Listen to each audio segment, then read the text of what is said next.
Join কমান্ডের কাজ শিখুন খুব সহজেই, খুব সহজভাবে বোঝাবো। সর্বপ্রথম অবজেক্টটা সিলেক্ট করবেন, মাউসের দুইটা পয়েন্ট, একটা লেফট একটা রাইট। লেফটে নিচে একটা ক্লিক করবেন, আপারে যায় একটা ক্লিক করবেন। ক্লিক করার পর এটা লাইনগুলো সম্পূর্ণ সিলেক্ট হবে। সিলেক্ট করার পর যে লেখে ইন্টার, জয়েন্টের শর্টকাট যে লেখে ইন্টার, দেখেন এখন কিন্তু জয়েন হয়ে গেছে।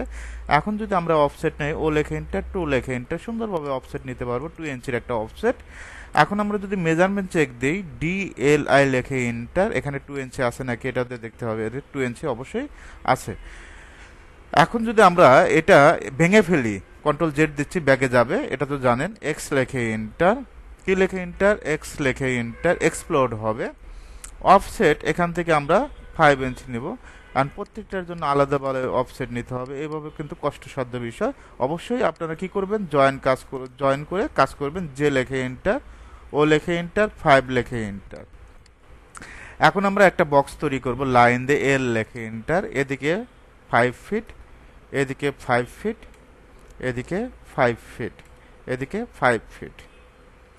এখন যদি এটা আলাদা আলাদা অবজেক্ট, আমরা এটা একটা অবজেক্টে রূপান্তর করব। সিলেক্ট করে যে লেখে এন্টার, এটাকে যখন সিলেক্ট করবেন, সিলেক্ট করে সিপি লেখে enter, copy shortcut key CP লেখে এন্টার, এখানে সুন্দরভাবে সিলেক্ট করবেন, সিপি লেখে এন্টার, এই পয়েন্ট ধরবেন, সুন্দরভাবে কপি করতে পারবেন। এটার যদি আমরা অফসেট নেই, ও লেখে এন্টার, 1.5 লেখে এন্টার, ইনসাইডে 1.5, আউটসাইডে যদি আমরা 10 ইঞ্চি নেই, ও লেখে এন্টার, 10 লেখে এন্টার, কি লেখে এন্টার, ও লেখে এন্টার, 10 লেখে এন্টার।